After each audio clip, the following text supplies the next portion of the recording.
So what we have, I don't know if it's too much of a lean improvement or just trying out our tools, but this axle, normally, because it has no draw key, so it has nothing to hold this pin in, normally we would have to take this over to our, take it out. So you'd remove the suspension bolts, you remove the bolts on the airbag, you have to drop this axle out.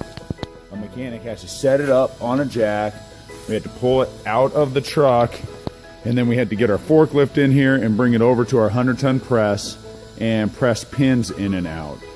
Well, we had a few months back, another branch had sent us a, it's a Kingpin removal tool that we'd really just never taken time to try out. Just pretty much because we were too busy, and it would look pretty confusing. But we had to come in here on a Saturday to take care of one of our better customers, and thought, you know what, we're going to try this out and see if it works, and we'll look at the setup here. So here is the setup of the machine. I don't know if it puts a timestamp. Well, no, it won't put a timestamp on the video, but it took us maybe 5 minutes to set this up.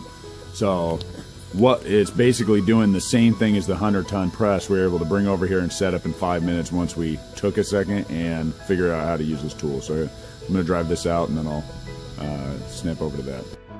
All right, so we started at 8:22 installing the pin. It's 8:48 right now. We are totally removed, installed, new pin.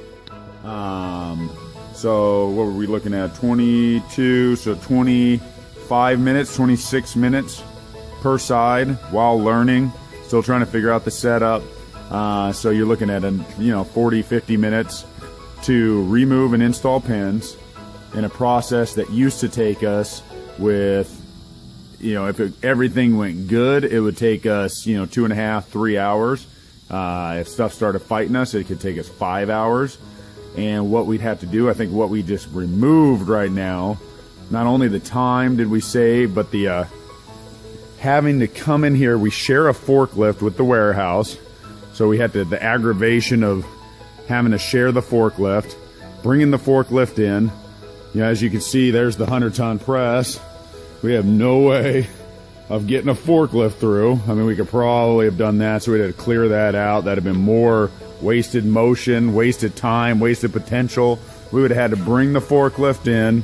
We had to slide this out, bring it out the doors, go all the way around the shop. I know I'm getting everybody dizzy, but all the way around the shop to go over on the other side and press these in and press them out.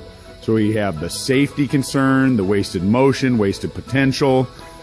We have even the quality of the work is improved, because the problem we could have, and we have had in the past, is because it's a 100-ton press and we go to push these pins in.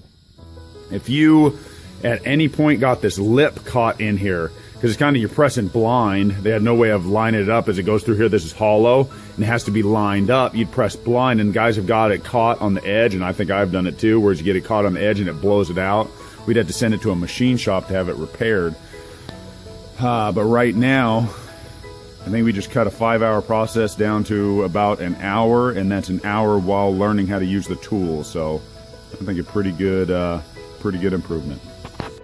Wow. Now, it was Jacob's idea to put this together, and he didn't want to say anything, but I'm just going to put him in the video just because.